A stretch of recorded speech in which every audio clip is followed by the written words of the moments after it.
Ready? Sorry, no, that's okay.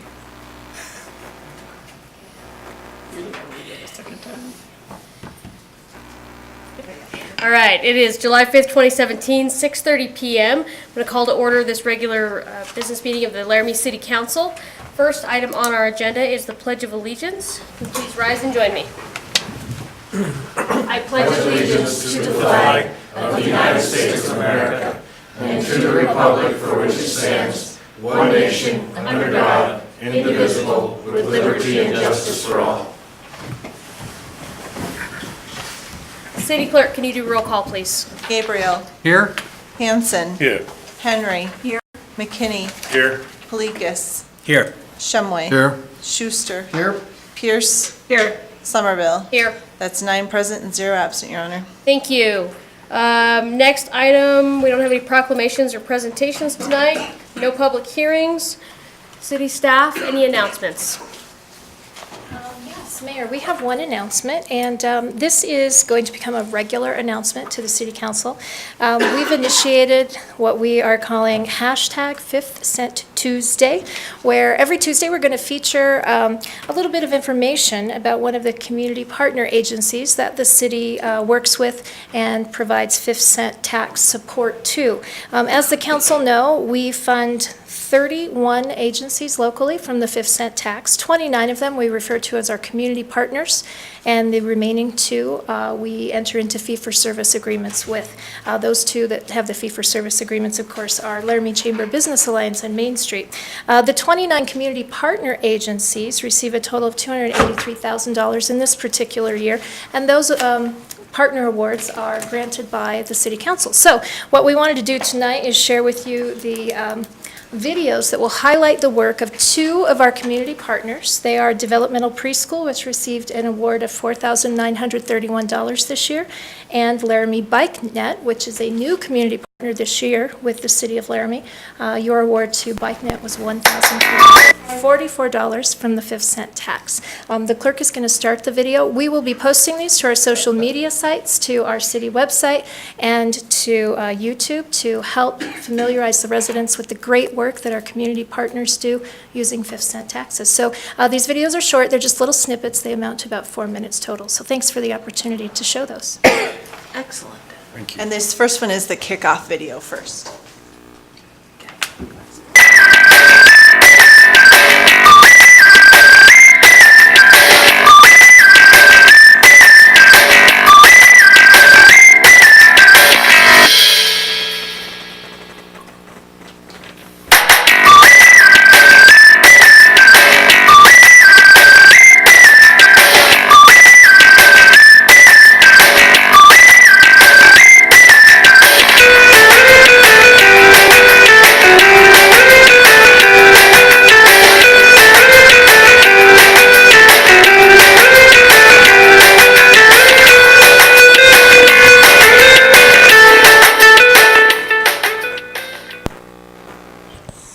So that was the kickoff video, and then Angie's going to cue up the developmental preschool video next.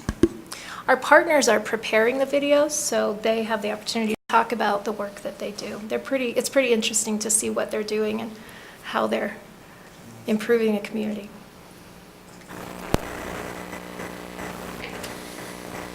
Developmental Preschool and Daycare Center is a City of Laramie community partner, and this is how we put your pennies to work. Developmental Preschool is funded through local funds like the City of Laramie 5th cent sales and use tax, Albany County, the State of Wyoming, and federal grant funds, in addition to United Way, private donors, tuition from child care activities, as well as local fundraisers. Of our total $3.6 million annual budget, 72% is used to pay salaries and benefits for staff, sending about $2.6 million back into our local economy.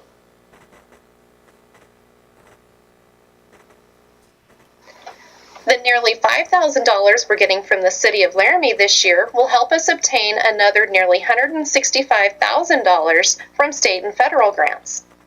We can then pay salaries for a speech-language pathologist, an occupational therapist, a preschool teacher, and a special education teacher.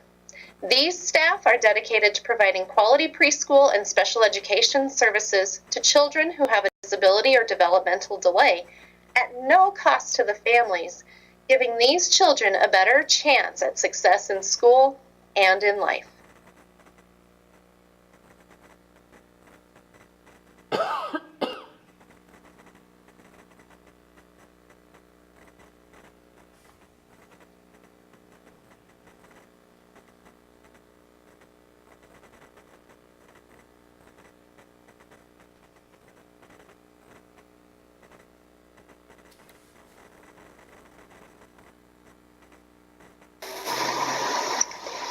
Thank you for supporting our agency through the 5th cent sales and use tax. This tax is essential to the continued success of our organization and others in our community. So council, that video will be posted, I believe, next week, and then scheduled for later this month.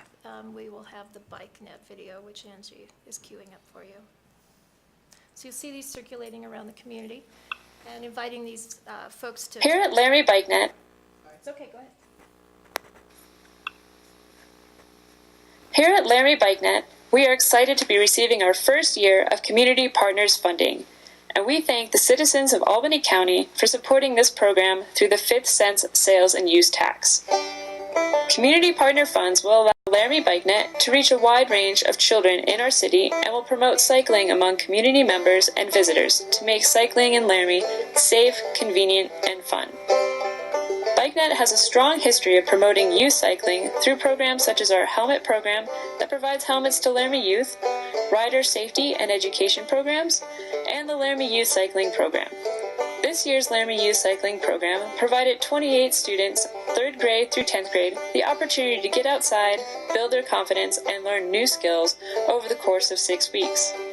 Laramie BikeNet, with the help of our local bike shops, was able to provide bikes and helmets to students who needed those items to participate. The Community Partners funding will help Laramie BikeNet create resources for community members and visitors to have a safe and enjoyable cycling experience in Laramie. We will develop a safe bike routes map and will encourage safe and fun cycling among elementary school students.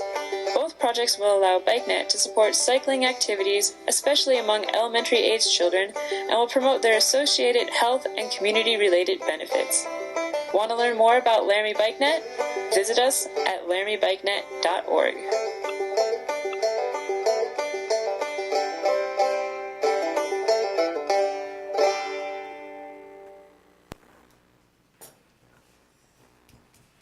So thank you for the chance to show that. We wanted to share those videos with you once a month, but they will go out monthly into the community as just public relations information. Thank you. Great, thank you. Next item on the agenda is disclosures by city council members. Do we have any disclosures tonight for items on their consent or regular agenda? None? All right, I will turn it over to the vice mayor for the consent agenda. Okay, I move that the following changes to the agenda be approved. We have 2 changes this evening. We are having a new item. It's going to be item number 10A on the regular agenda. It is titled Original Ordinance 1971, Setting Court Automation Fees by Resolution. And then our second new item for our regular agenda is we're moving item 8F from the consent agenda to our regular agenda, and it's going to be item number 10B. Second. Second by Councilor Shumway. All those in favor signify by saying aye. Aye. Any opposed? The motion carries. Vice Mayor. Okay, I move that the agenda be set as changed. Second. Second by Councilor Schuster. No, Hanson? Hanson, but Sorry, that make a apologize. difference. What's this corner? All those in favor signify by saying aye. Aye. Any opposed? That motion carries.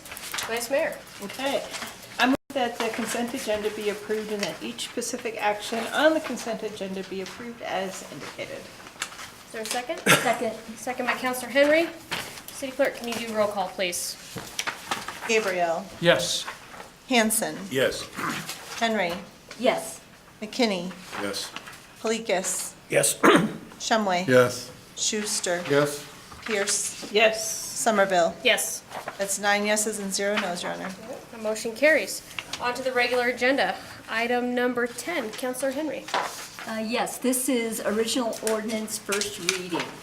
I move that council approve original ordinance number 1965, amending Laramie Municipal Code Chapters 5 and 12 regarding special event and 24-hour alcohol permits on first reading. Second.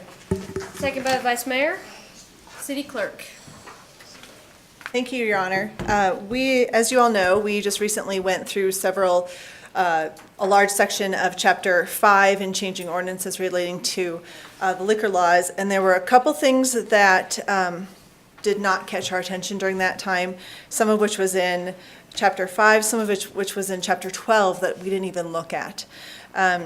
So you will see in Section 1, we missed in Chapter 5.09.115A, within the microbrewery and winery permit, there was the wording of what that application fee would be. It was the only other place it was noted.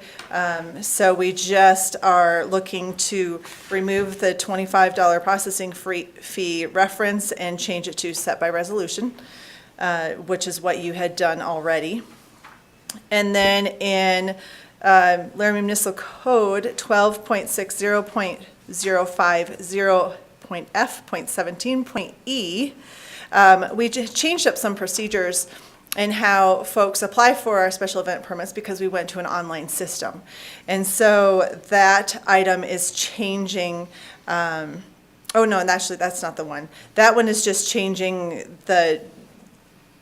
there used to be a limitation on people under the age of 21 entering those special event permits. That's not how it's even been structured or working, because you have a wedding and you can't forbid kids from the area of the wedding, and you're not going to have necessarily a little bar section set up. They're going to have it within the whole ballroom kind of thing. You're going to have your bar and your ballroom. So this is just cleaning up that one to how we've actually been functioning, and it flows better with state statute right now anyway.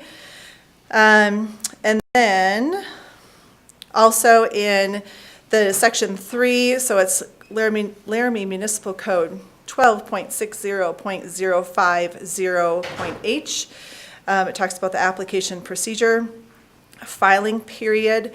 There were some references to the fee in this one, where it was referencing that the special event permits, the alcohol ones were $50, so we changed that to set by resolution and just cleaned up the language a little bit.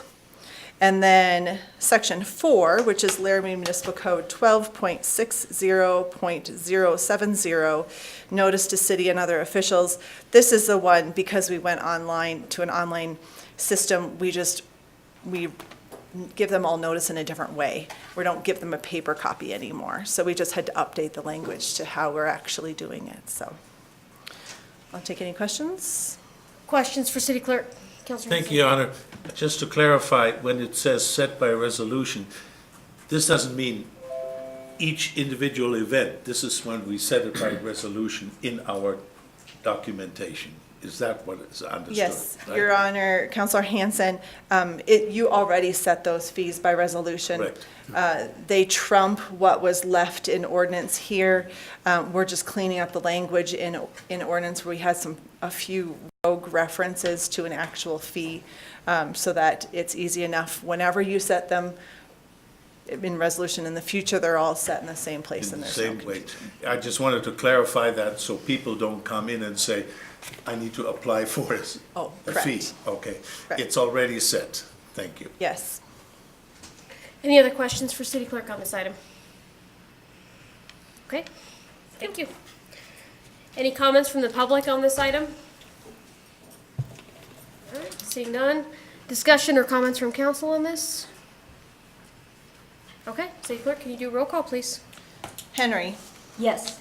Hanson, Yes. Gabriel, Yes. McKinney, Yes. Kalikas, Yes. Shumway, Yes. Schuster, Yes. Pierce, Yes. Somerville. Yes, That's 9 yeses and 0 noes, Your Honor. thank you very much. Motion carries. On to item number 10A. Counselor Schuster.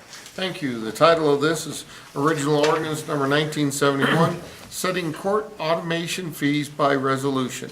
I move to approve original ordinance number 1971, setting court automation fees by resolution on first reading. Second. Second by the Vice Mayor. Director Brown. Yes, Mayor. In this year, the legislature updated the cost of the court automation fee enacted on July 1st. And what they wanted the court automation to be now on every guilty plea that we assess, that the court would assess $25 instead of 10. Right now, it's assessed at 10. 5 we keep for automation fees for the e-ticketing system, maintenance costs, things like that. The other 5 has to go to the state. So the way this reads is you only have really 2 options. One, to initiate the $25 fee. We would keep $10 and the $15 would go to the state, or don't do a fee at all. However, we are using the e-ticketing system and got a grant from the state to support the e-ticketing system. And I think when we did that, we kind of committed to do the automation fee. So that's really what this ordinance is about, is just updating the ordinance to meet what the changes were in the legislature. Questions? I'm a little confused because you said that it is a fee paid by every person who pleads guilty or is found guilty? What about the people who are? If they're innocent or they don't pay have it, to no. pay it? They do not pay it, no. Okay. All right. It's That's only for every strange. guilty violation, yeah. Okay. Counselor McKinney? So, we get 10 now. We get 5 now. No, we get 10, we get 5, Yeah, they right, get 5. yes. If we don't say yes to this, we get nothing. If you don't say anything to this, then I would say we would have a motion to get rid of the court automation fee. I'd ask But our do we have lawyer a to grant that. to pay yeah. for that already? City Attorney, please. Do we have a grant to pay for that cost already? Well, I can't answer that question. Yeah, no, the grant we received a grant from the Supreme Court to implement e-ticketing DigiTicket. We went and spent money to put the initial cars and the police cars to have automated, the equipment that they need to do automated, and also the software that allows the e-ticket to go into the court software to actually track the ticketing. So that's what that is for, the original grant. When we did that, we implemented a court automation fee in support of that, because now we're part of the court automation fee. We're getting money for that court automation fee, and if we don't, we're getting right now we're getting $5, and the state's getting $5 because they're trying to. What's costing us money to have that fee? Just The software at the state, they also are doing a lot of things to have a gateway to get all this information together and have all the tickets. So they're trying to get information on people at a global level, and I think that DigiTicket's starting that, so they can deposit all that information. They don't have access to they didn't have access to city tickets. We're not all in the same software. The DigiTicket allowed, one of the requirements of this was to actually upload into their system this information that was coming from DigiTicket, so they could start at a state level what's happening with different defendants. And I think they've always had to move to try to get everyone on the same software and things like that. So I think it's more than just the program of e-digit. It's also the data collection and a lot of things that they have to do at the state. Okay, and that's what their money pays for? The money goes to them, and it's in an account, a judicial account for actually, I think it's called a judicial systems automation account. That's where, when we have to collect the money, we send their portion to them, and that's where they deposit it, and they have rules regarding that money. We also have rules regarding the money. We only spend it for e-ticketing also. Right, but as it follows that we have to, if we don't go with this, we can't charge an automation fee, and we would Right. have to pay for the software and everything out of our pocket. Yes. Any other questions? Counselor Hanson? Thank you, Your Honor. Just one clarification because it's a little weirdly written here. What the adjudicated person pays now is $35. Is that correct? Right now, they pay $20. It can go up now to 35. 35? Yeah, it'll go from July. Starting July 1st, Yeah, right? yeah. Okay. Thank you. Any other questions? Okay, thank you very much. Any public comment on this item? Seeing none, back to council. Any discussion, comments on this? No? All right, City Clerk, can you do roll call, please? Schuster, Yes. Shumway, Yes. Polikis, Yes. McKinney, Yes. Henry, Yes. Hanson, Yes. Gabriel, Yes. Pierce, Yes. Somerville. Yes. That's 9 yeses and 0 noes, Your Honor. The motion carries. On to item number 10B. Counselor Polikis. Thank you. All right, this is a grant agreement with the Wyoming Office of State Lands and Investments for a countywide consensus award in the amount of $975,000 to be used to support the North Campus project.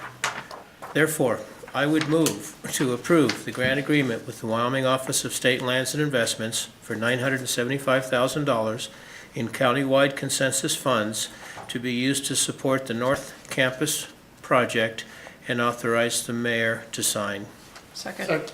Second by the Vice Mayor. Director Brown. Yes, Mayor. If council remembers at the budget work sessions, we had allocated this consensus funding to the Ivinson project, which is now being delayed for several years. So we asked for reallocation of this project to the North Campus. This money will help offset actual bond cost going to the project, so we will be using it for land and improvements on that $10 million project with all the different funding that we have going on. So it'll offset some of the costs for the general fund. Questions? Counselor Henry? So you're referring to the Public Works site? Right. Yeah. Just want to be clear. Yes. Any other questions? Counselor Polikis. Yeah, this consensus funding comes from the state, and it's divided up amongst communities throughout the state. And am I correct, and this is the last allocation of consensus funding we're going to see for quite a while? I believe several things. The consensus money is allocated by the state. We as Albany County, City of Laramie, and Rock River get together, and a lot of the districts get together to say where the project's funding goes. We did not get funding in this last biennium for consensus. They gave us more direct money because we felt that that would be a better, I think all the cities felt that direct is better because then you have more feasibility on what you could use the monies for. I don't know if they're going to do it or not in the next session, but I don't think they will. I know it's a little off topic, I just wanted to put a little history in with it. Yes. It's a very valuable, Right. well, it's a comment, but it's a very valuable funding tool that we have used in the past, and this is a wonderful project for it. Thank you. Any other questions? Any public comment on this item? Any other council comments or discussion on this item? Counselor Hanson? Thank you, Your Honor. I think the public needs to be aware that this project, of course, as the total, is about a $10 million project. This is a fairly small amount of this $10 million. There are other sources, an SRF loan and consensus award is this one. And I think the city's amount is also almost $4 million in this project already. So this is a major project. This is, of course, the construction of our new facility up north for the housing, not utilities. Public Works. Public Works. Public Works. Public Works, yeah. Any other discussion or comments from council? Counselor I think Plicas? I'd like to make one other comment on this project.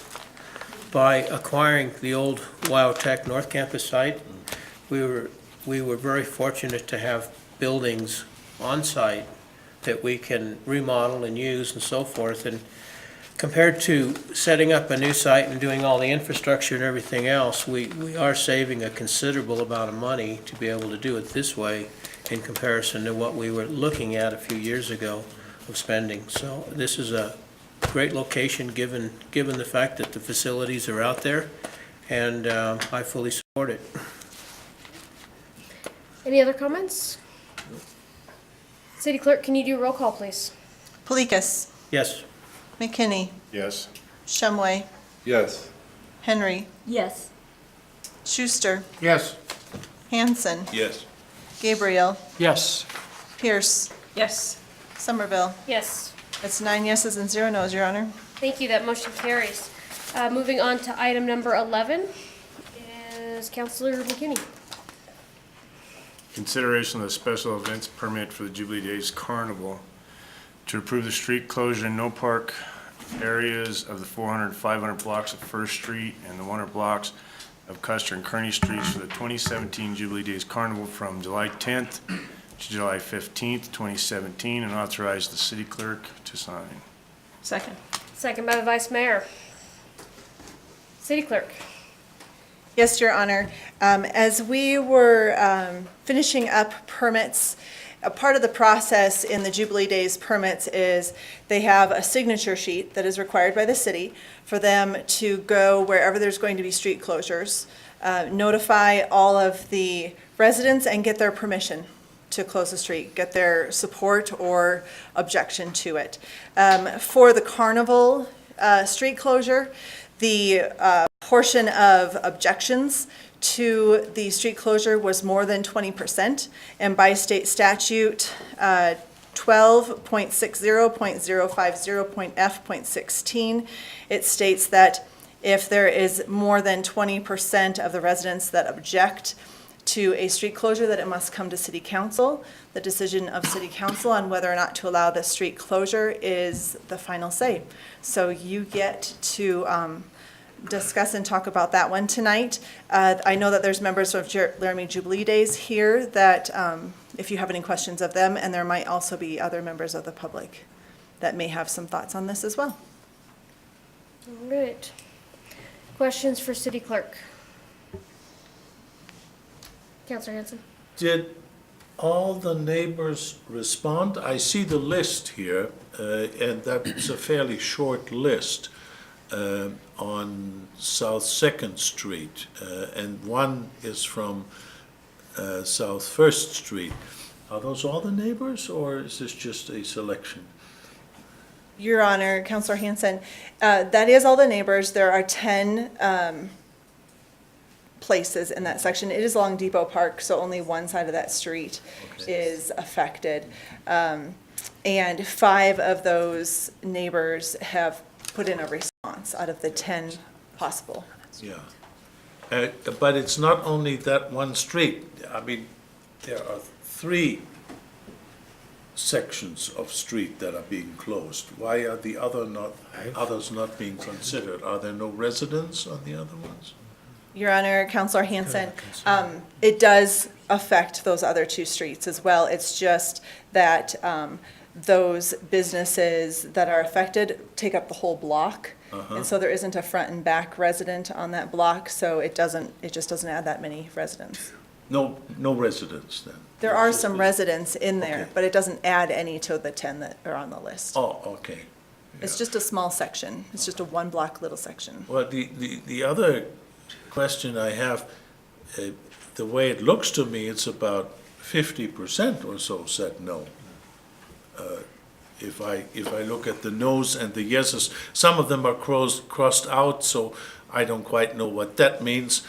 But if I count not crossed out, is 1, 2, 3, 4 no's, and yeses 1, 2, basically, that are not crossed out. Is that correct? City Clerk, could you clarify the percentages?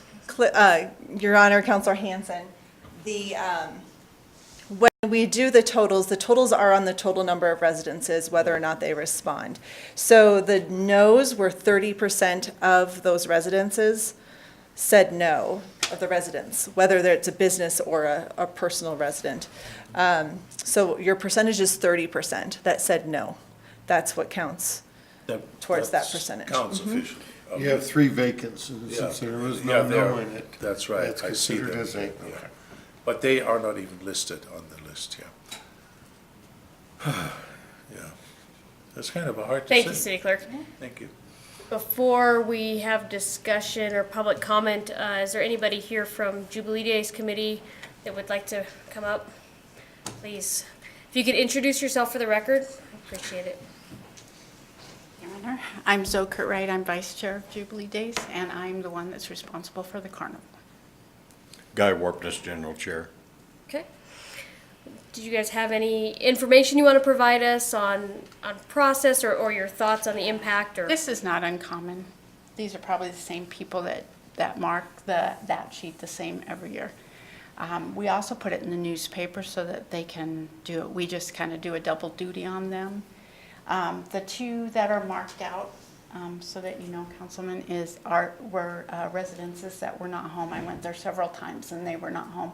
So I could not get an answer from them, and that's pretty common every year. That says no one home. Yeah, they don't really particularly like the carnival in their backyard. Every year it's pretty much the same thing. And we really try to accommodate them, you know, trying to get porta potties down there and try to keep the lanes open so they can get their trucks in. And the carnival's pretty good about trying to help them out as well. But, you know, it's noisy and there's people down there, and it's not just Wednesday through Sunday. You know, they come in on Monday night and set up. So it's a long week. It's a long week for them. So, you know, and I understand where they're coming from, but it is a week and it's a great family event, and, you know, we'd like to just keep it going. Even though the rodeo is the heart of Jubilee Days, I think we like to keep the other events, especially the ones downtown, going for the people who aren't really into the rodeo. So I would hate to see the carnival not happen. Councilor Gabriel, did you have a question for the applicant? Yes, thank you. I know it's a wonderful family event. I agree with you, and I think it's a vital part of Jubilee Days. Are you anticipating any different activities from past years? No, and this carnival that comes in, it's the same one that's come here for the last 8 or 9 years. The police department here asks me every year, is it going to be the same ones? Because they have no trouble with them. And that's why we invite them back. They're almost like family to Jubilee Days. So, you know, they try really hard. And they actually support the community. They buy food from Prairie Rose and stuff like that. So I think, you know, they just, and I understand there's a lot of people down there, and between the street dances and stuff, they get a lot of extra garbage, and, you know, we try to go down there and clean it up and try to help them out, and they all have my number. They know they can call me if they have any trouble, and I'll be right down there to help them. So I've really tried to make it the best we can for them.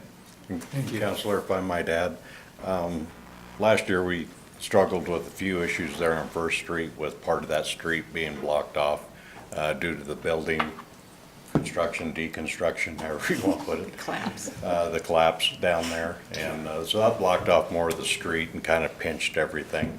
That's opened back up this year, and we're making a big effort to keep that open so those businesses can get their trucks and that type of thing in.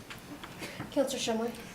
Well, I was just going to say, you know, this seems so unfair to have a carnival scheduled and all the expense they go through when we, at the last minute, say, you can't come, you can't set up, go somewhere else. I think the only fair thing to do is, if we're going to deny them the privilege of coming into Laramie and setting up for Jubilee Days, we need to make this decision a year in advance so that they don't have that huge expense. I mean, there's many employees a great expense of bringing the carnival into town and set up and all of that, and for us to the last minute to say, go somewhere else, that just seems to me. They won't lose anything, Jubilee Days will, because we'll still have to pay them. We'd be stuck with that. Well, to me, that just seems like we're doing it backwards. We should, if we're gonna make that decision, we shouldn't have any expense to the city or to them. So we need to make this decision a year in advance. And if we're gonna do that, we probably ought to make a motion to deny it next year, not this year. Are there any other questions for the applicant? Councilor Hanson? Yeah, I notice, of course, there are some parking lots around there, that could be used by folks because they're not affected. They're open, these parking lots. And I wonder whether it might be possible to these residents that the main complaint seems to be no parking for this time. To accommodate these folks by giving them special parking permits to use the lots during that time, so that, they would have some reserved spots for them to use the parking lots, to accommodate that particular issue, because that seems to be the only issue they seem to have. From what I read, they said no parking available during The that time. carnival is in those parking lots. Yeah. They utilize the depot parking lot. And So the parking lots are not available? they're not available. None of them are available? Not for 10 blocks. Well, then it's, Councilor Palikas? Is this have we done this in the past? Is this something that we do every year, this form? It's the same, and, we've had meetings, we even had a town meeting this last year in February, I believe, and I don't think we had 6 people show. But, because we had a lot of different concerns about downtown and the carnival, and, we've talked about moving it to the fairgrounds. Well, the carnival won't go there because there's not enough pavement. We've talked about moving out to territorial prison. And, we have parents who are concerned about sending their kids over the viaduct and all kinds of things. And it's so convenient, parents can leave their kids, send them to the carnival and go down to the street dance and, be able to check on them and stuff. And over the years, and I've been in Jubilee Days for 20 years now, on a committee or on the board, and, every couple of years this comes up, and there's not been a better place. So my question is, this year it's 30% of the adjoining, is it property owners or is it property, people that are doing business in those properties that are filling out this form? Mostly people doing business in those. Okay, so that But they own. some own and some don't. Okay, that's clear. Last year, what was the percentage? Do you remember? Is it about 30% last year? Is this It's been the ongoing? same. It's usually the same Okay. every year. Thank you. Councilor Hanson? help me clearly understand this. This is carnival, this I understand, but this is a parking lot. Is that affected by the carnival too? Yes. All the yellow. All the yellow places are? Carnival rides and stuff in it. Okay, it said carnival only on this one, that's why I was under the impression this utilize parking lot all was, that. was available. Yes. And so this parking lot as well But I don't know. is affected, okay. You make a point there, yeah, right. Are there any other questions for the applicants? Okay, thank you very much. Appreciate it. Does Laramie Main Street want to make any comments? You don't have to, it's up to you.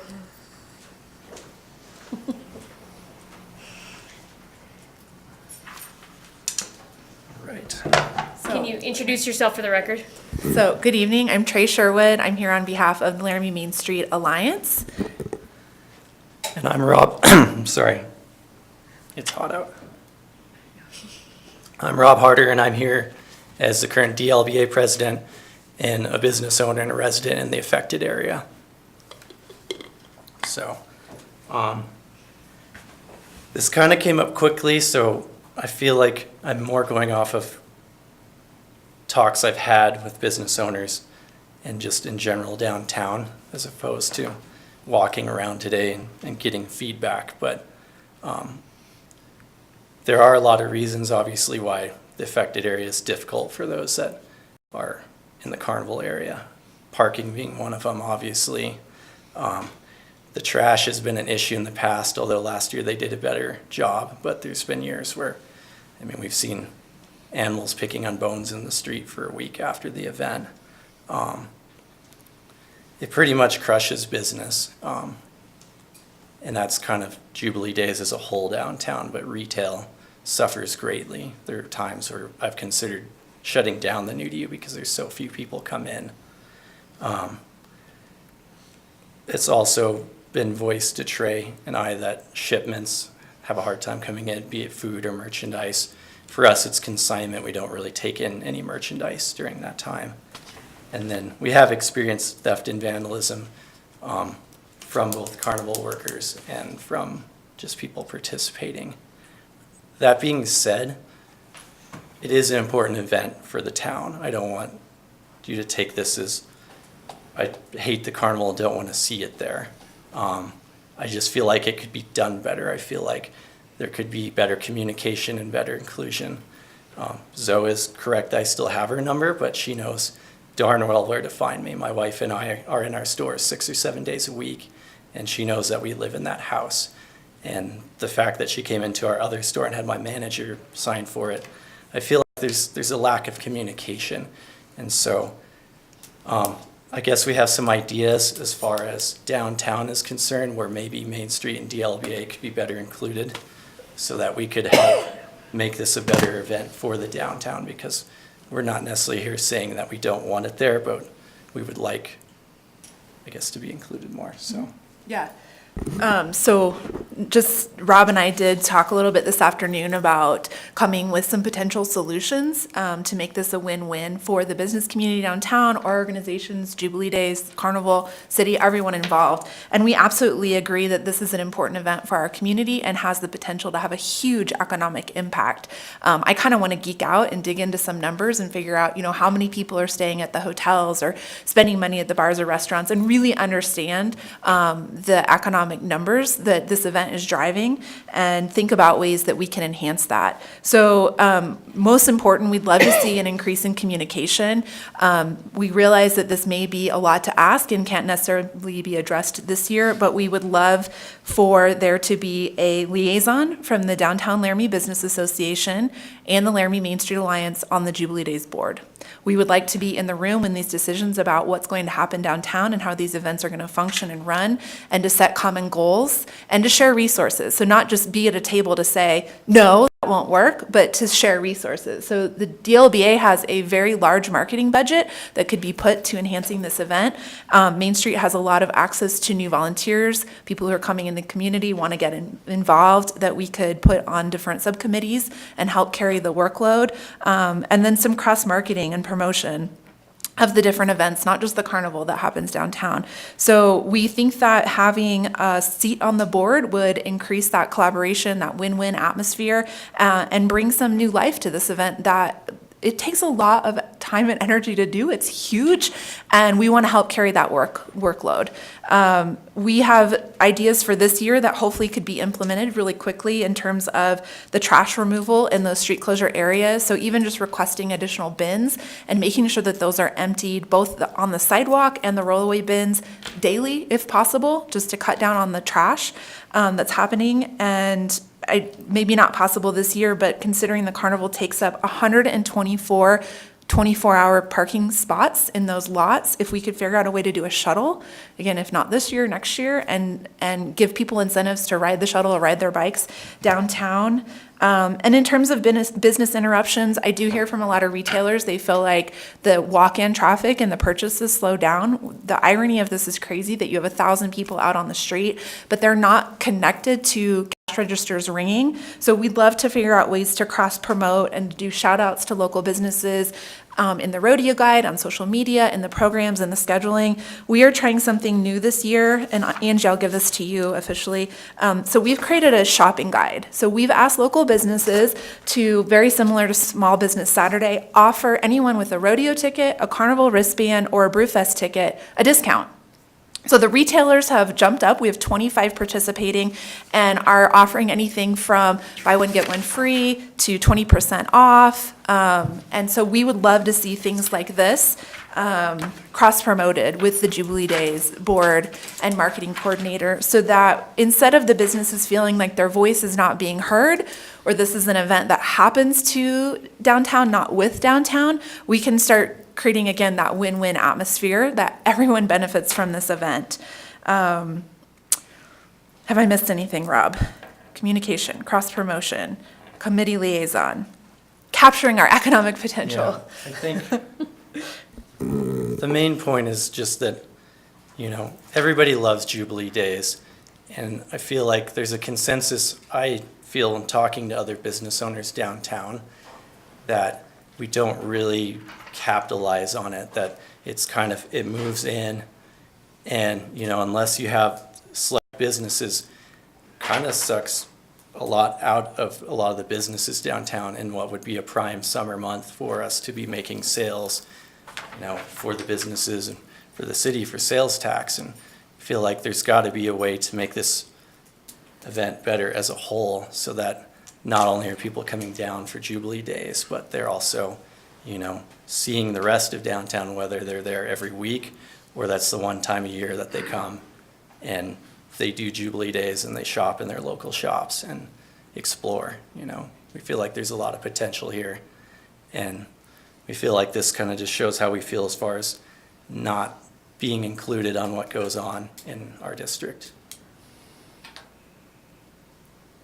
Does anybody have any questions for Main Street or DLBA? Councilor Hanson? Thank you. The way I understand this is, for the future, we could make some changes. But we have to vote on what's going to happen this time. And I'm conflicted about this, because I think City Council as a whole usually supports the local businesses. And the local businesses are objecting to this. I wonder whether at this current time there's anything we can do to make this better, even for this year, to, you know, go ahead with it and alleviate the situation. What you present is a nice vision for the future, but do you have any suggestion for now?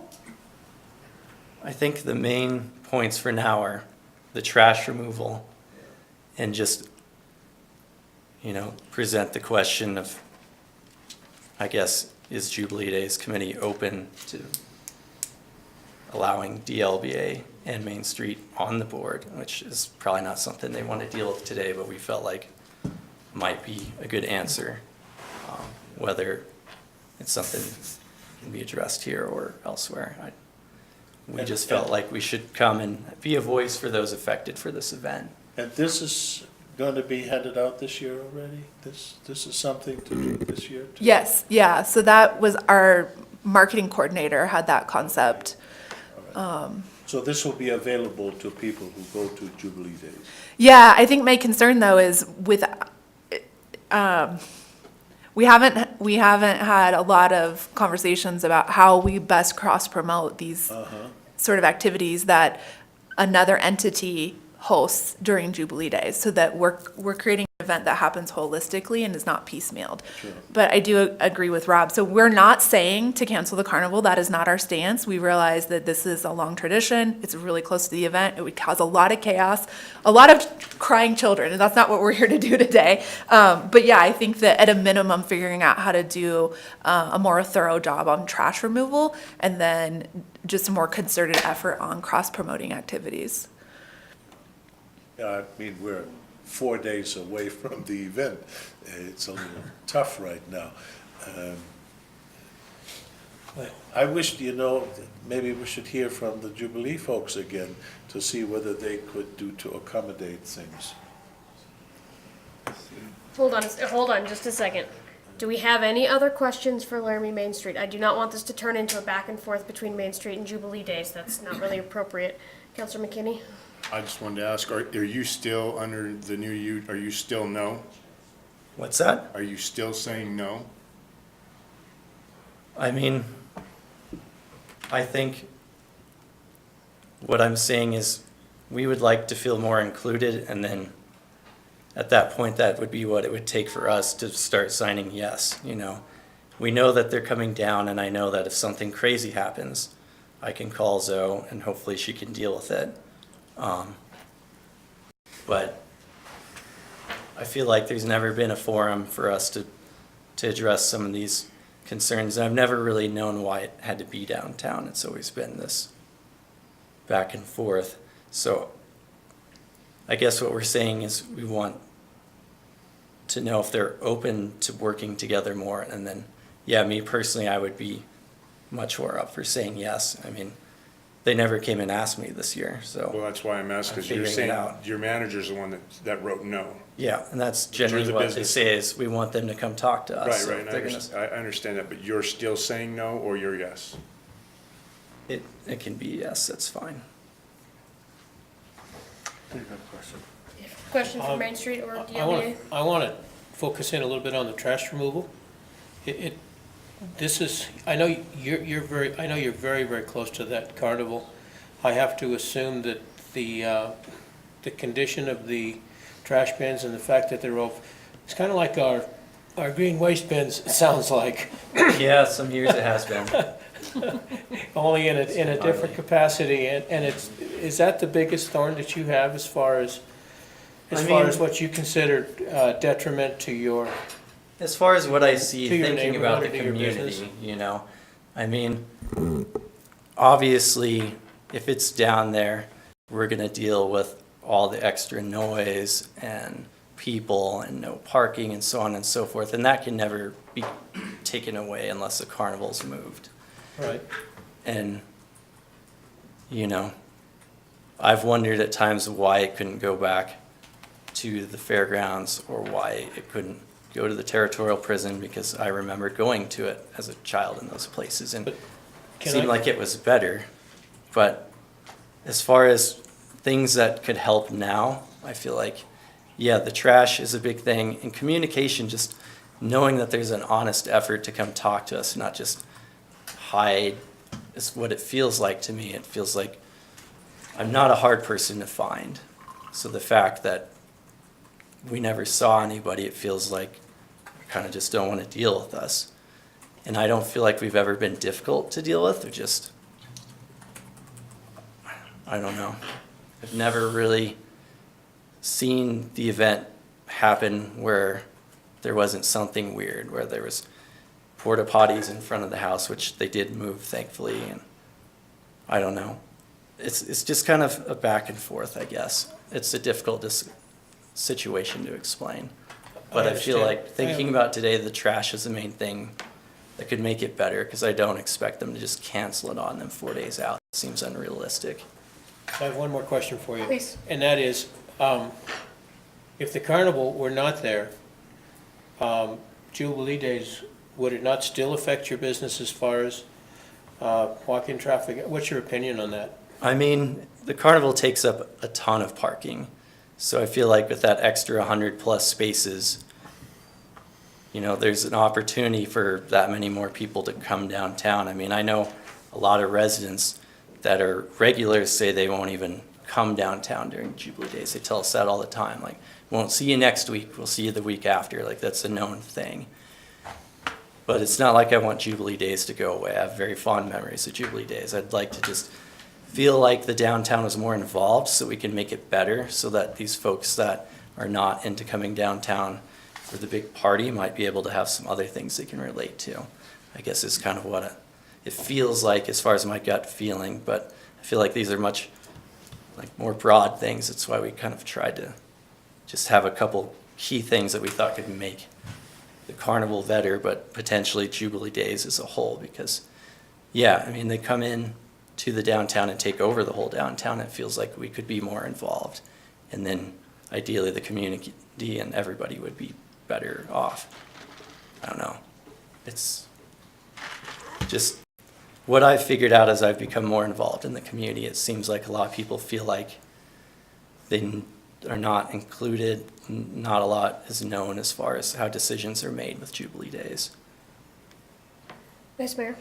So hopefully that we can have some resolution related to the trash pickup issue. I'm not exactly sure what that takes, but maybe we can get there in a couple days. And the other thing I like to say is I'm very supportive of the idea of if the folks from the Jubilee Days are amendable for you guys to have a seat on the board or part of that planning process, because you're absolutely right. It should be a project where everybody's at the table. And if you're not, I mean, you have joint resources that you could use and really capitalize on. And I would like to see that in the future.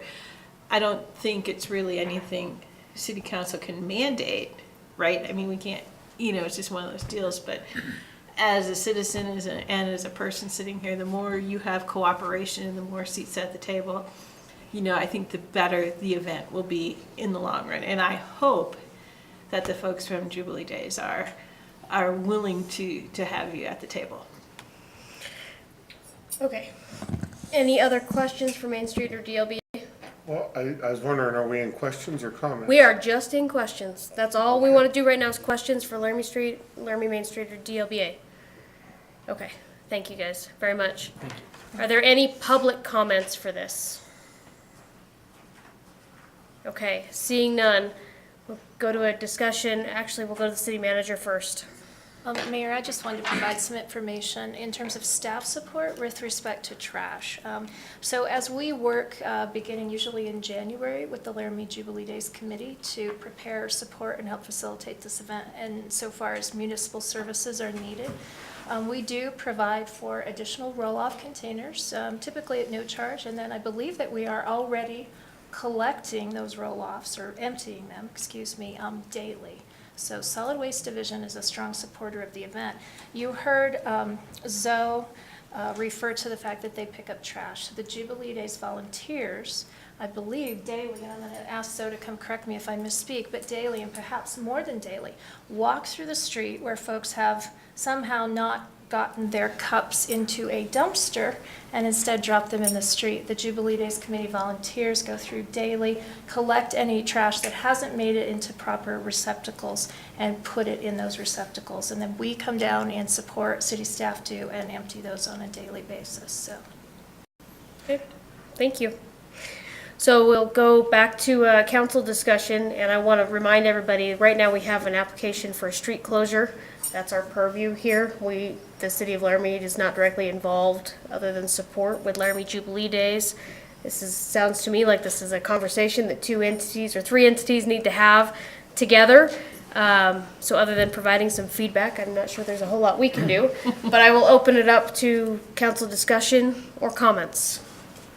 Councilor Plikas. Mayor, I'd like to hear from the Jubilee Committee, our chairman that's here, as to what we can rectify this year effort as far as the trash removal goes, if any. And any other suggestions regarding the comments that you heard? Please. Mr. Chairman, as far as the trash removal, like Ms. Jordan said, the city is pretty strapped. They give us a ton of support down there picking up the trash. We do have volunteers down there. We spend hours and hours down there picking up swizzle sticks and cups and with snow shovels and everything else, getting them out of the gutters. So we do make a valid attempt to pick up all the trash and the litter, and we know things are going to get past us. And the city does, like was stated, does come down and empty those receptacles daily. I believe it was 2 years ago there was a difficulty, but we got that worked out on emptying the roll-offs on that. So the question I have, do we need more receptacles down there? I'm not sure there's a lot of room for them or the availability for them. as far as receptacles. I'm open to it if there's the availability for them and the ability to keep them empty.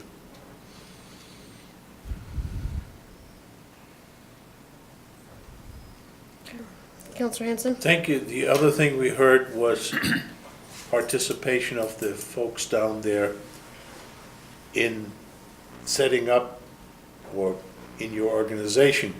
Is that a possibility? Is that something that you would object to or that you would support? This is on street closure. Yeah, we're talking- Yeah, we need to make sure that we're on task, which is just on the street closure. Well, I think, That would be out of our purview. well, no, it is not, because I think we need to make a decision whether we're allowing the street closure or not. I'll just say real quick that yes, we are open to communication. Does Kelly not come to your meetings anymore? Hold on. The comments need to be addressed through the, Our chairman, Please. our downtown chairman was going to both those meetings at one point, but okay.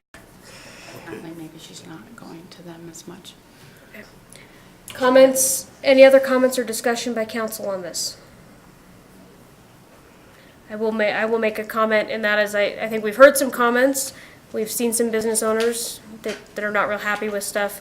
Obviously, we can't, this is not really our purview. We can close the street, and that's pretty much it, and provide support for trash removal.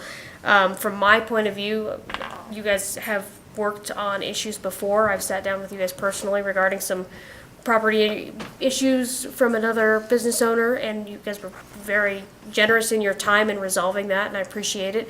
So if you guys would, be generous with your time again, I would appreciate it in working to resolve some of this stuff going next year.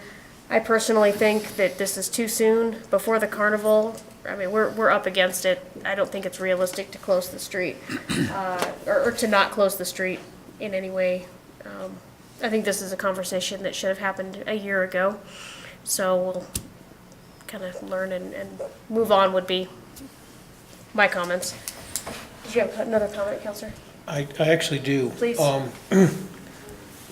First off, it sounds like this has been an ongoing thing. Okay? 30% is a significant number of unhappy business owners that are really just asking for a few things. They're asking for the place to be cleaned in a better condition than what their perception is now, and they're asking for participation. And this, Councilor Shumway said it best, we ought to be voting right now on whether we want to permit it next year. And in all fairness, you got a lot of unhappy campers down there when it comes to business owners. And really, they're not asking for anything that's unreasonable. They're asking for cleanliness, and they're asking for participation, and that hasn't happened. I don't want to be here next year at this time and it not happening again, and having to be forced to vote yes on something that doesn't make sense to vote now on. So I'll support this, but what I would like to see, and what I'd like a commitment to see, is 2 months from now, a report. I'd like to vote on next year's closure 2 months from now and find out whether changes have been made and things are better this year. And by the way, as far as the trash, there's a lot of different ways to get rid of trash. You can use the city facilities. You can call Wyoming Disposal, and they can come in and put a few bins, and you can use dual services. There's ways to solve this problem if you really want to solve the problem. And what I'm not hearing is, I'm not hearing the problem wanting to be solved. I'm hearing we're doing the best we can. And I'm just not, again, I go back to 30% that are unhappy. And that's a large number on my mind, and I think we need to be cognizant of it, and we're going to continue going on with this year after year with 30% of our business owners unhappy. So I will support it this year, but things better change next year. Mr. Councilman, I'll be careful with my comments, but we do not have a committee that is not open to volunteers. Anybody can get on a committee and help volunteer, can help clean the streets, can help solve a lot of these issues. And a lot of the issues you talk about are nothing more than a matter of volunteer help and a matter of money. 5 years ago, when I moved from a committee onto the board, this committee was $40,000 in the hole. We're now back up in the black after 5 hard years of work. We do try and work with the community in every way we can. Okay, if I've learned one thing being on this board, Jubilee Days board, is we will never make everybody happy. We simply can't do it. If you take some of the emails we get, there's some things that are just beyond our control, the city's control, and that type of thing, and we do the best we can every year to improve and do the best we can by the committee or by the community. Councilor Schuster? Thank you. Never been on committee, but I am a volunteer. This is my 30th year doing it, but I'm at the rodeo. Do I go down and try to make sure things are going peaceably down there? Yes, I do. I have several police officers that are friends. So I try to make sure that things are going smooth down there. Work for Wyotech, and we're going to supply a huge amount of volunteers to also go down and pick up trash in the morning. Do I wish we had another 100 people? Yes, I do. It would be nice to get more trash there, to actually maybe even sweep some curb and gutters and get it better. But again, it's going to require more volunteers. So I agree completely. I'm on the rodeo committee. That's why I did not speak up earlier on this, because I'm not on the carnival committee and nothing to do with downtown. So, but I want to see it there. We have tried the carnival in 2 other places, and we ended up paying part of the guarantee. Whenever we have it at this location, the carnival makes ends meet. So yes, we have tried different locations, and we ended up, like you said, going in the hole and paying for them to be there. I might add, Councilman Schuster, that we still pay between $5,000 and $7,000 every year to the carnival out of our budget. Any other comments or discussion by council on this? Okay, hearing none. City Clerk, can you do roll call, please? Thank you. McKinney, Yes. Henry, Yes. Polikis, Yes. Hanson, Yes. Gabriel, Yes. Shumway, Yes. Schuster, Yes. Pierce, Yes. Somerville. Yes. That's 9 yeses and 0 noes, Your Honor. Motion carries. All right, moving on to item number 12. Councilor Henry. Yes, I move to approve the Meadows subdivision preliminary PUD, ordinance 1970, as recommended by the Planning Commission on third and final reading, based on findings of fact and conclusions of law, and subject to all staff's recommended conditions, and as amended by council, noting a public hearing was held on June 20th, 2017, and authorize the mayor and clerk to sign the ordinance. Second. Second by the Vice Mayor. City staff. Planning Manager Teeny. Council, good evening. Before you is 2 items. There's an A and a B. Item A is the planned unit development. That's the item that's required to go through the ordinance process that establishes the overlay zone for the PUD, which we've talked about over the past couple meetings. If you remember, during the first reading of the planned unit development and the item item B was brought before you and postponed to this evening. They do need to be approved in this order for them to be done properly. As I will note, at your last meeting, a substantial change was discussed and recommended and required for the public sidewalk, curb, and gutter on the east side of Ashley Street. And these changes being reflected in the design of both the preliminary plat, so that's the item B part, as well as the PUD, which is item part A, essentially. I would be happy to answer any questions if you have questions specifically about the project, need refreshers on anything that was presented in the past meetings. I do know the applicants are available as well, and I think I'll leave it at that for right now, and then we can go from there. That sounds good. Let's start with questions for city staff. I want to make a motion. Do you want me to wait? Yeah, just a second. Okay. I'll go right back to you. All right, so amendment, do you have a question? Well, I had a question. So no, I don't, because that's on B. Never mind. All right, just for A, just for the PUD. Yeah, just A. All right, no questions. Thank you very much. Is there any public comment on this? I don't think there's any public. All right, seeing none, now I go back to Counselor Schuster. Thank you. What I really felt was the intent of council last time when they made the amendment for the sidewalk, curb and gutter was basically for the sidewalk. And I talked to the applicants, and what they would like to see is if we put the sidewalk, curb and gutter in, all water that hits the street will have to run the entire length of the area and go down there. What they would like to see is still have the water be able to come off the street and go into its area it would normally fall in.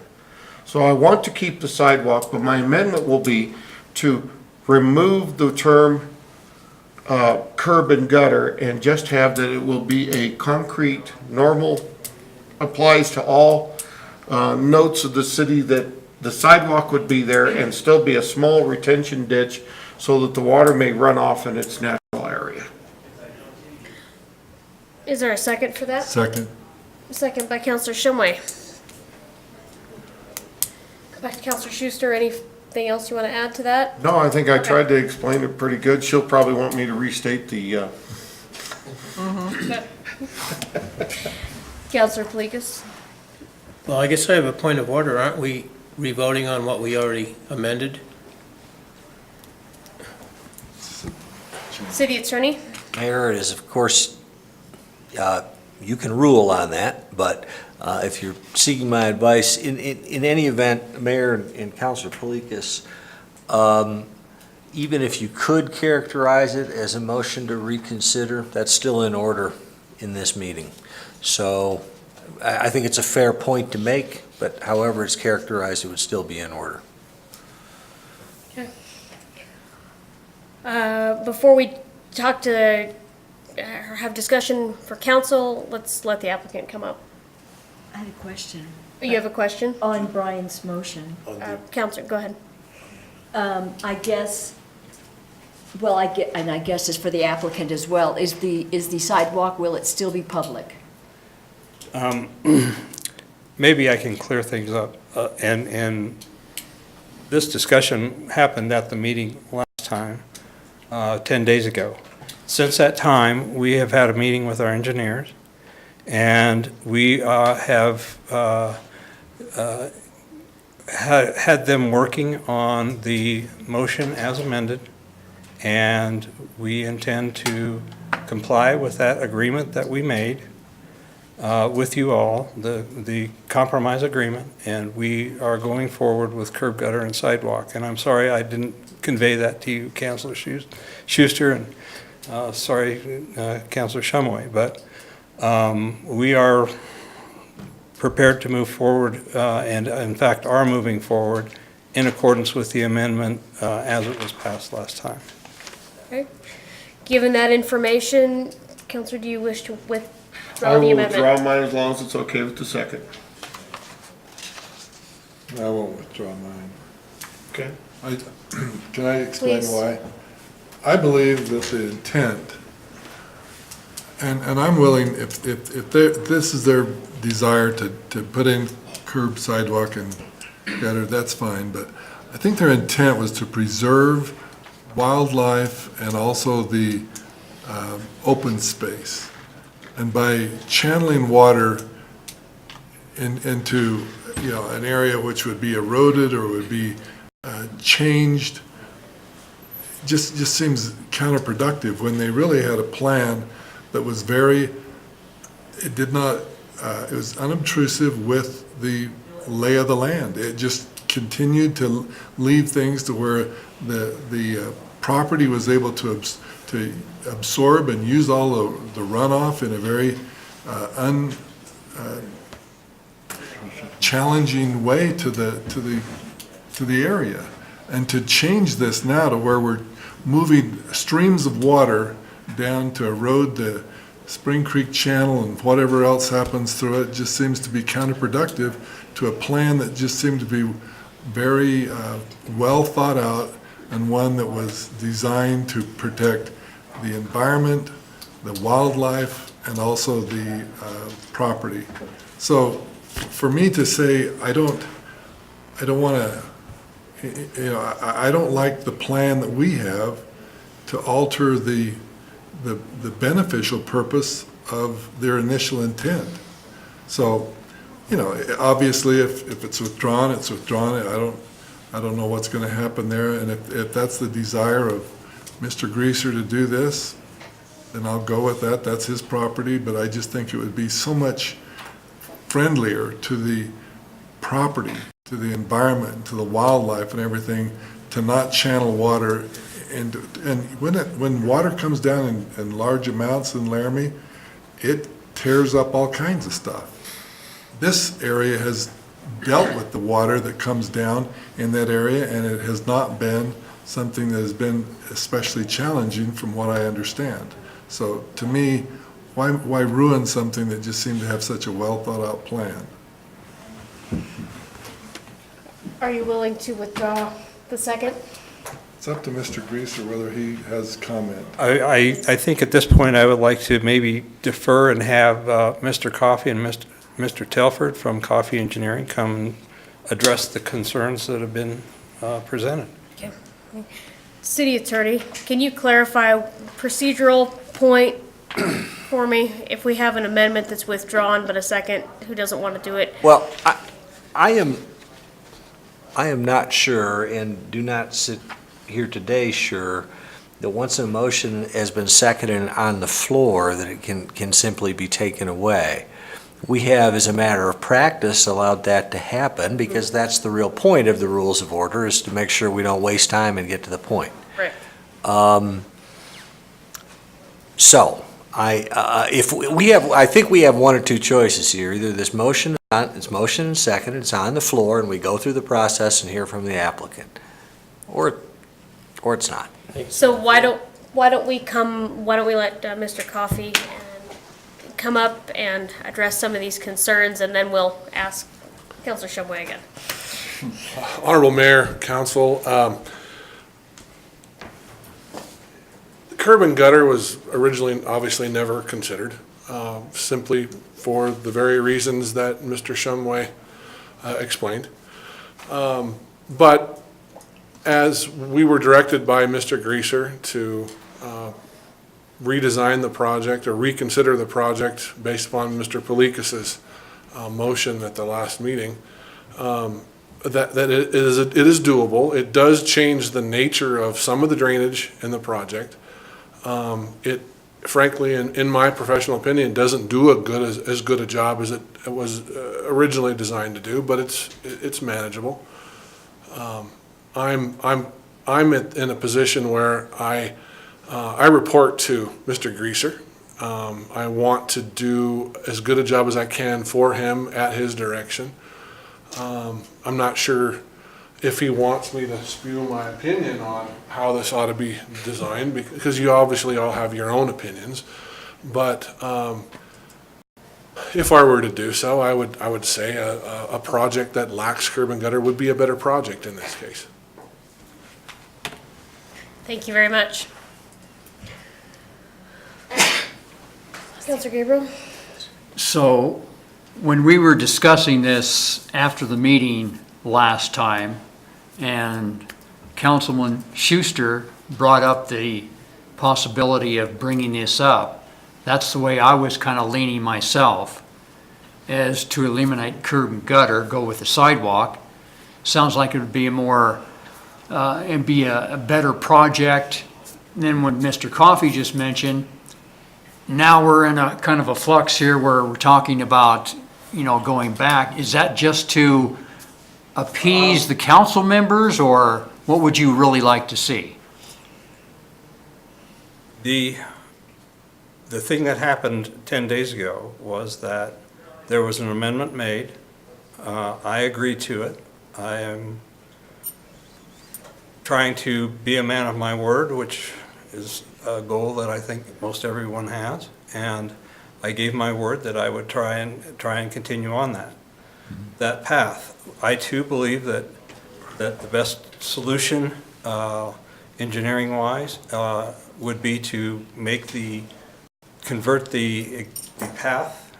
The best compromise I could come up with would be to make the path into a public sidewalk, and meeting all of the city standards, and stay with the drainage as it was originally presented and designed by Coffee Engineering.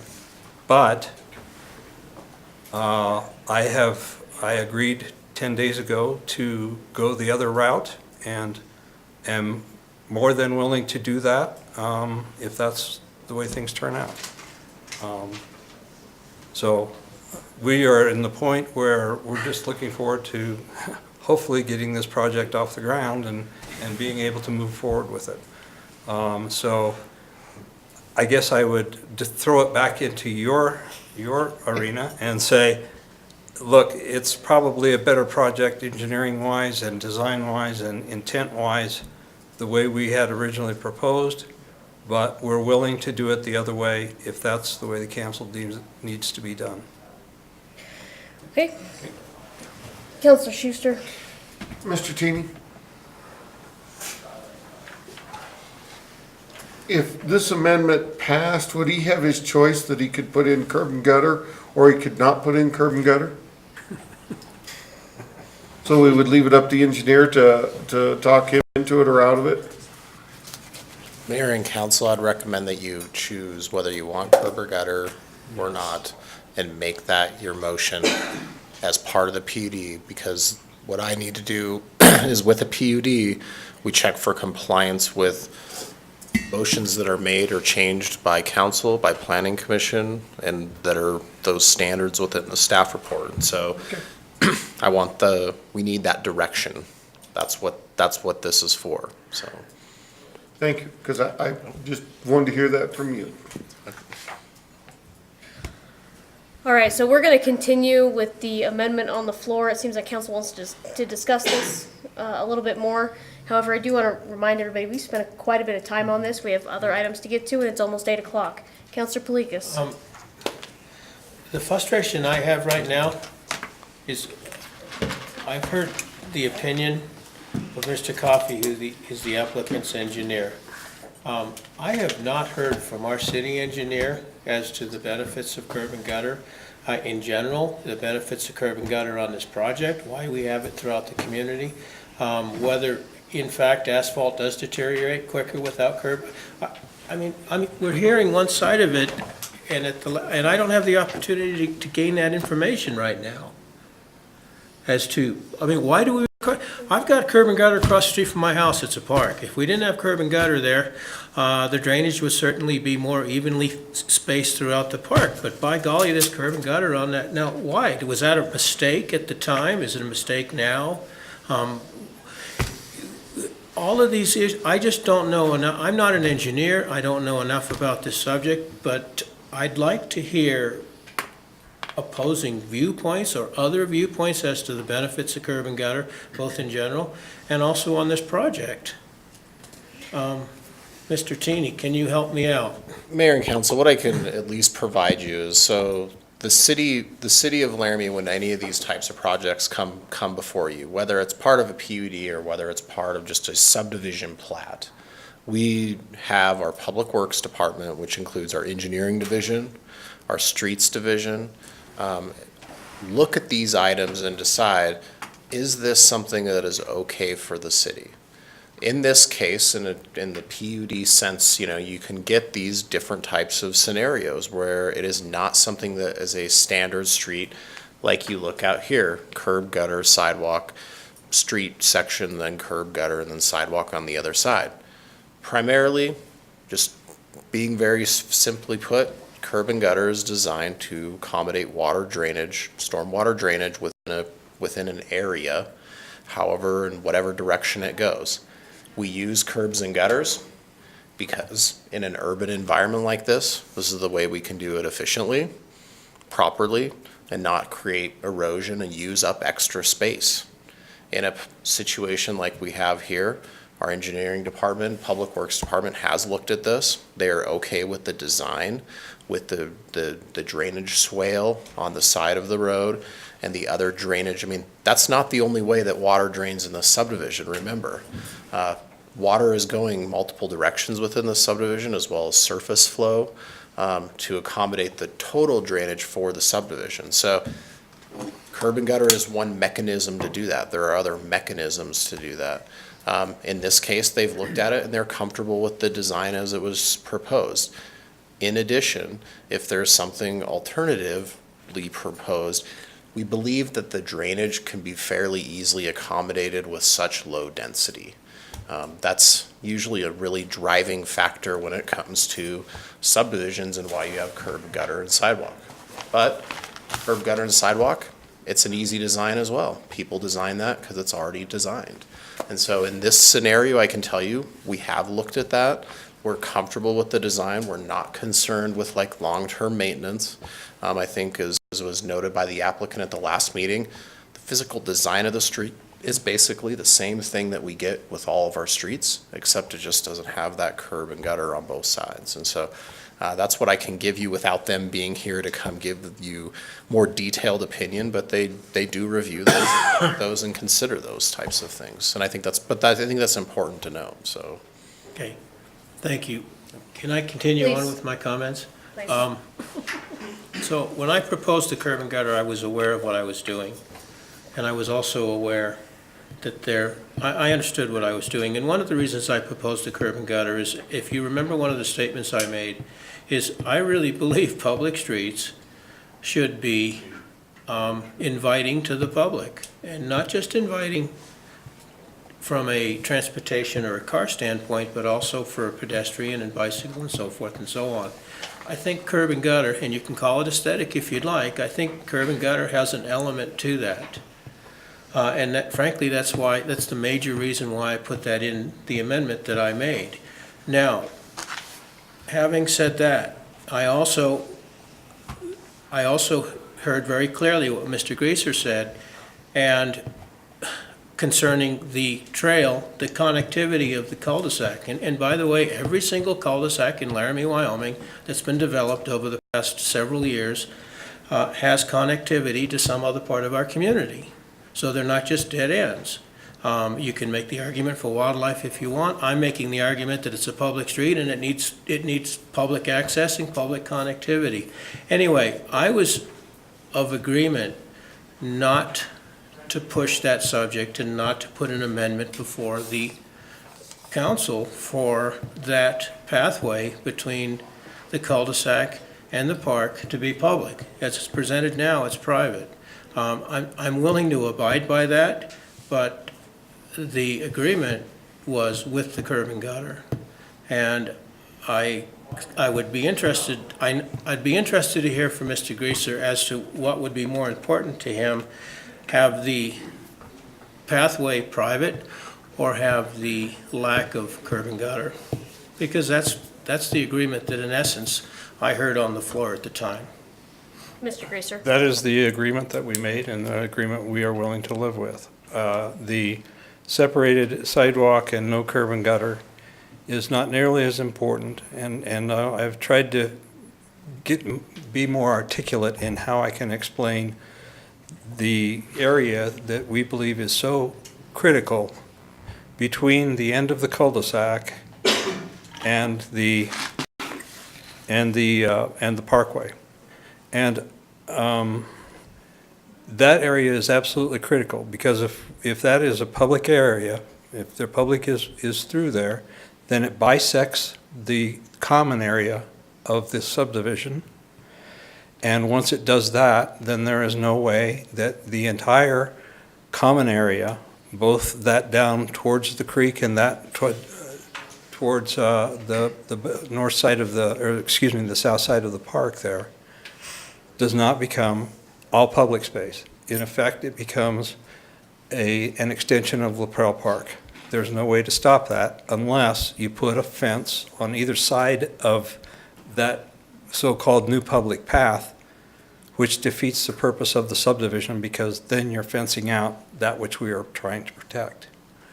So if it comes down to that kind of a decision, we would rather do curb gutter sidewalk and have the path between there be private. Now, I realize that you say that there hasn't been any developed, but there are lots of cul-de-sacs that have been developed according to existing preliminary plats that do not have that connectivity.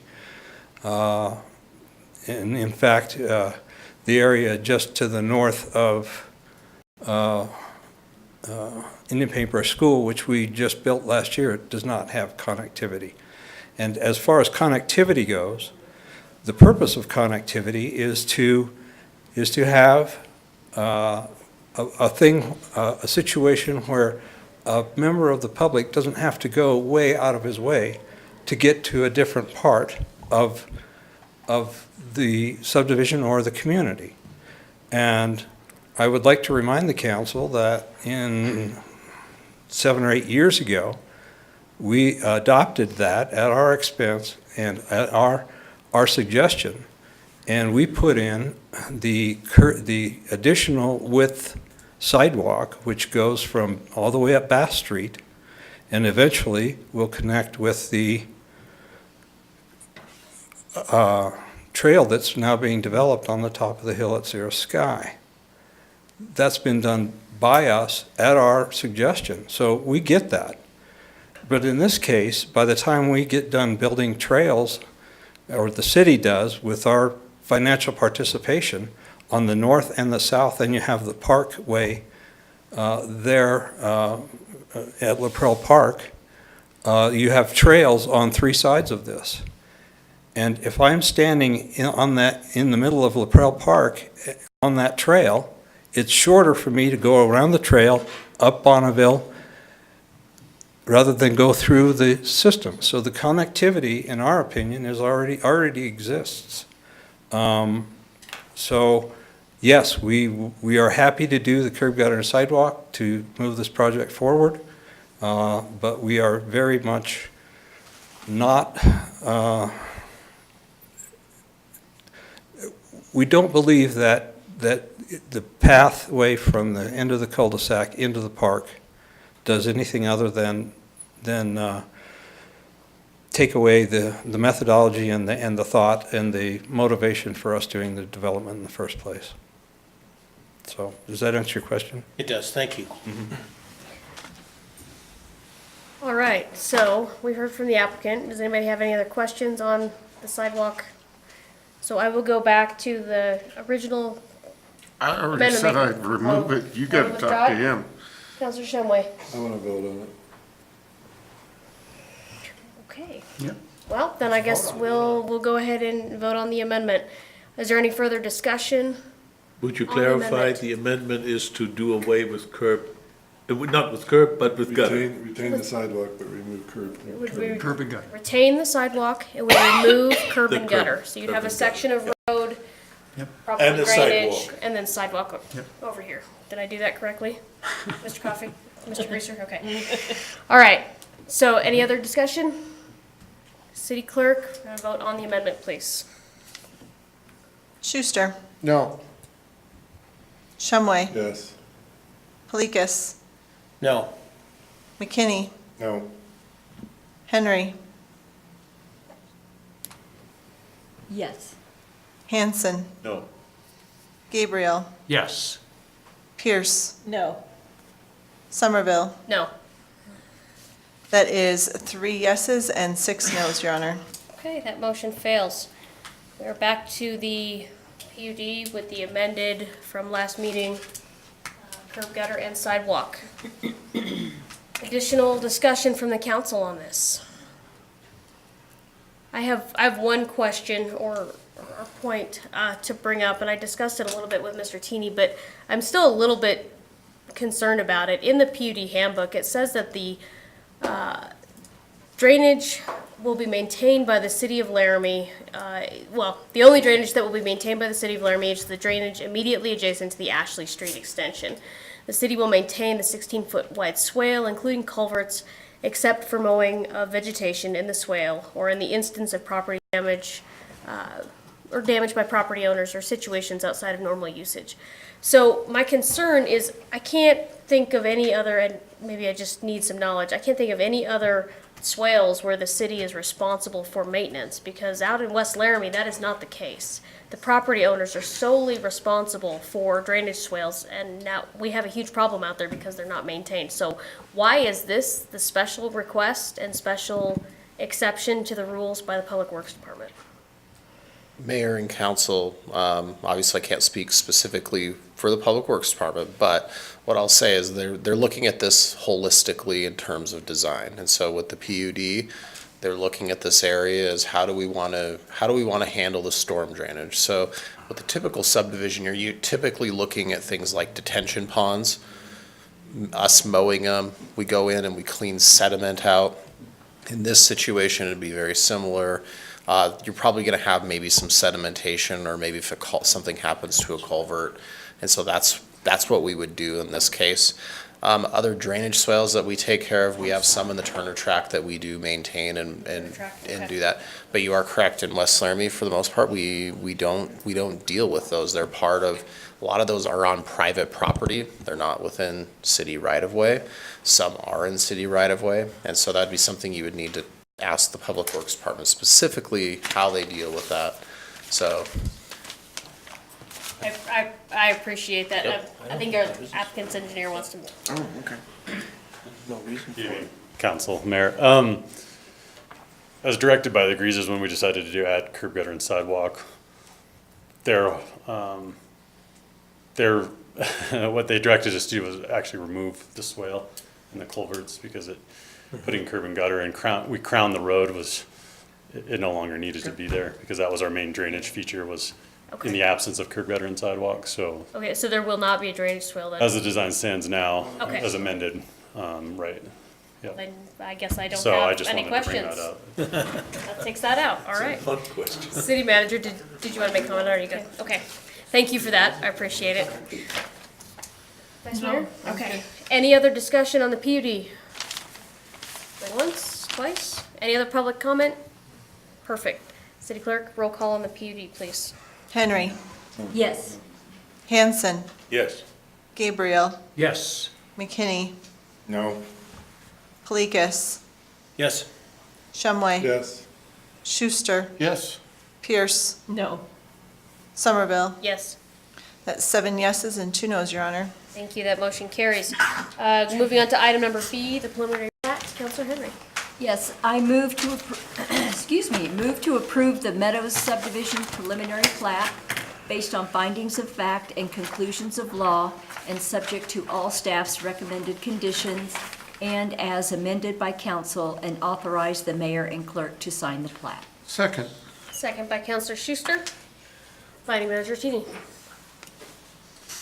Mayor and council, this is just the second part of the full process of creating this. Just for your knowledge, you will see the the final plat come before you again. And so that'll be a time where that will actually subdivide the property, allow them to sell lots, will create the open spaces and the physical development that you see as part of the PUD that you just approved in your first motion. So I would be happy to answer any questions. Councilor Henry. Okay, so my question is, which page is the preliminary plat? Because I thought it just said site plan. Is that a preliminary plat? If you go through Staff into the report? Yep, so if you're looking at the staff report, the first document, you're gonna wanna go all the way to, Is it the piece? Okay, that is the preliminary plat. Just wanted to make sure. Thank you. page number, I don't know. It doesn't matter. Is it That's the one I thought it was. Ways into the back, ways in the back, right? yeah. Right after the site plan, I think. After the MOU, directly after the MOU is the preliminary plat. Okay. Thank you. Questions for Mr. Teeny on the preliminary plat? I do have, okay, Please go so ahead. the preliminary plat, the final plat, when it comes forward, it can't be significantly changed. So we are, by saying that they've accepted council's changes which are not on the preliminary plat, Right. but we know they're going to be on the final plat. Correct. I just So- wanted to make sure. The only document that city staff can bring before you is a plat that conforms to not only documentation that we've provided within the staff report, they will have to make changes in their design. So they've got design changes to make, which typically that's not something council sees. However, but that'll be something that we will have to have done before we bring it even before you. And so we will just work with the applicant to make sure that the design, meets our needs as far as drainage and stormwater control, street design. And then once they've met that, we'll bring that forward to you and we'll acknowledge within the staff report that they've met those requirements, and we'll actually specifically note the amendment because it's the only amendment that was made to what was approved with the preliminary plat. Okay, So- thank you. Absolutely. Counselor Hanson? Thank you. To clarify, this would be on page 7, item 11, right? Which now states something about that the staff response says crushed gravel, da-di-da-di-da-di-da, and that would be what the council amended. Correct. That would be for the So PUD. that's the section that will be changed in the final plan. Correct. Okay. Any other questions for Mr. T on the preliminary I'm plat? always slow, that's why I'd like to keep up with these things. See no questions? Thank you. Does the applicant want to make any comments on the preliminary plat itself? No? Okay. No public? Back to council discussion? Any comments? No? City clerk, roll call on the preliminary plat, please. Henry, Yes. McKinney, No. Felikas, Yes. Shumway, Yes. Schuster, Yes? Gabriel, Yes. Hanson, Yes. Pierce, No. Somerville. Yes. That's 7 yeses and 2 noes, Your Honor. That motion carries. Thank you very much for your patience and many hours you guys have spent with us on this. I appreciate it. All right, moving on to item number 13, public comment on non-agenda items. Seeing no public. Item number 14, consideration of future council work session topics. It has been quite a few weeks since we've done this, so Councilor Henry. So I would like to have a work session on the possibility of offering more free days at the landfill for the customers, the paying customers, the ones with the accounts. And I can save all that discussion for the work session, but it's been brought to my attention that Casper has some free days, and, I don't think it would affect the community cleanup day. It just would help get some of this stuff off the streets and off of people's porches and out of their houses and out of their yards. Is there support for that? Mayor, could we Please. expand it slightly to analyze the benefit of what was suggested and also the benefit of how we're running it now with a countywide cleanup day? In other words, Sure. should we keep it the way it is, or should we modify it, or should we, in other words, expand it to the whole cleanup day So work session on work session? a cleanup scenario, cleanup day versus more free days, to look at both scenarios, kind of, how are we offering community cleanup to get the couches off the corners? All right, And how's it being used as we see it today? okay. Yeah, like the one at Rock Park. Councilor Shumway? Your Honor, I'm not opposed to this idea, but I would just want to bring this up. Nothing is free. If we have more free days, it'll just increase the fees to all those that pay for the other days. It's a break-even deal, and the more free days we have, the higher the regular rate's going to be. Well, I think we can have that discussion on the work session. That's why it's a good discussion. City manager? Mayor, if I can just restate, you guys can tell me if I'm on the right track here. So we want, to Councilor Felikas' notion, the council would like us to recap what we are doing currently by code, and then you would like to discuss offering more free days, basically. Is there any specific information that either Counselor Henry or Counselor Palikas were seeking? Well, I'm Because sorry I'm just you trying weren't to- I'm here the just- last time when I Oh, brought it up. okay. So maybe I can go into a little more Please. detail. And that is that I've been told by a lot of residents that either formerly lived in Casper or know people who live in Casper where they can take their utilities bill into the landfill for one free load. And it has to be like, I don't know, within 60 days of the bill or something like that. And so the customers can take in one free load with their utility bill. And they can do that, I think, 3 times a year. Okay, I am familiar with that. So you're, Counselor Henry, So you're. I would like to You're have not Laramie positing offer. that we offer free, like a day that's free to anyone. No, You're no. suggesting that our residential customers have passes of some Yes, sort. Okay, exactly. Okay. Yes, that's what I'm suggesting. And he's making it more complicated. Well, I'm not. He's just expanding. I'm expanding it because my concern is, I think if you analyze the days we're doing, what's happening is the commercial people within town, your trailer parks and so forth and so on, they're storing stuff and they're waiting for that free day and they're bringing these huge trucks full of stuff out there. And then we're servicing the people that it was not intended to be serviced. So I'm in agreement with what's being suggested, and I just think that the whole topic should be discussed, not just that specific part of it. Can I ask council a clarification for planning the work session? Cleanup day and county cleanup day and all of that has been a, community service day has been a project of beautification committee. Would we like to include them on this discussion?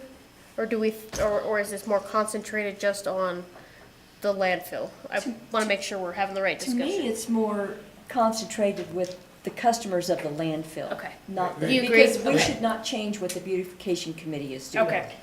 That's great what they're doing. Okay. And maybe we could, the folks, when we do have our community service and cleanup day, we could provide passes for those that are actually helping with cleanup. And then do like Counselor Henry is suggesting for actual constituents and people who are paying a bill some other time, instead of everybody and their brother bringing semi-loads full of stuff to the dump. No.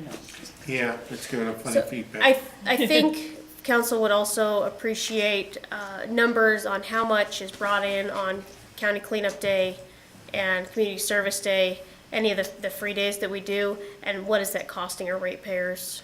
If we could include that information, that would be great. Councilor Shumway. Yeah, I will say this, today on the finance committee meeting, we saw that the tires alone was over $4,000 this month, so we've got to figure out some way to make it, the county used to participate on that, and now it's when we have that free day, they dump sometimes trailer loads full of tires that we get no revenue from, but it's a cost to the city.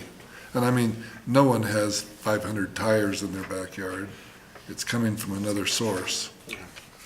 All right, I think we're good on this work session. I don't want to discuss it, I just want to get it on the list. Other work sessions? Counselor Hanson. Thank you, Honor. I see we do have planned a noise ordinance and enforcement discussion. I remember that quite some time ago, I had proposed a dust ordinance, which has sort of disappeared. It's not on the list anymore. And I think maybe, with the fall coming and the winds coming, et cetera, sometime I think we need to bring up that subject. Counselor Hanson, I apologize, I don't remember ever seeing a dust ordinance on the work session list. Somebody help me. No. I've heard him talk about it, but I've never Okay. seen it on the list. Okay. It was on the list quite some time ago, and then it disappeared. For some reason, it disappeared. Is that construction where they water it more often, is what you're saying? To prevent dust, or you? Yeah, to prevent the. So you yeah, don't want to prevent what- wind, you just want to prevent dust? Yeah, or to, Prevent to water it down or Right, whatever. okay, from construction. Yeah, construction dust, et I cetera. think it was an EPA thing or something, maybe Air quality? Air quality. quality is Under controlled by. DEQ. The city manager may remember that I had suggested that at one I point. know the the issues come up, I honestly, Counselor Hanson, I don't recall it ever being on the work session list, but we can certainly put it there if the council would like. I, of course, am going to be out of town on the 25th. It's so long ago, it disappeared. Yeah. Do we have support to add a discussion or at least an overview of dust control? Because that sounds like that's under DEQ purview. Would it, Councilor Hanson, would it be enough to start with an overview? Because we may not have any purview over that. That might be. Sure. Okay, so I think we can do that. Yeah. All right. Get an overview to Councilor Hanson on dust control. Any other requests for work sessions? You're on a dust abatement. Dust abatement. Dust abatement. Somebody stick to my house, do dust abatement. My house needs dust Me abatement. too. All right, no other work sessions? Going once, twice? All right, we'll move on to item number 15. Councilor Hanson. Your Oh, Honor, wait, we, hold on. we promised, that, or at least we indicated that there should be a discussion about Jubilee Days Carnival. And I think once the report comes back from the DLBA and the Downtown and the Jubilee Days Committee, we should at least, follow up on our commitment to have a discussion of whether or not we're going to approve or not approve the location of the site. We can't just say we're going to do it and then just ignore it until next July 5th.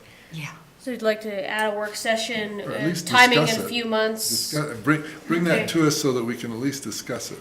Jubilee Days, City Manager. Council, just follow up. So I would suggest maybe you're looking for a report from Laramie Jubilee Days Main Street DLBA in September? Yeah, September, October, probably. I agree. Okay. And Mayor, maybe for two of the newer members on council, Charles and myself, it makes a lot of sense that this should have been discussed. What Joe brought up, and I was just curious why we waited till July 5th. So I believe my understanding is this discussion is a direct result of the applicant going out and getting signatures from the property owners. They're not required to get that permit, I think, until like 2 weeks before the event. 14. So they only had to go out 14 days before the event. So that all of that came up very close.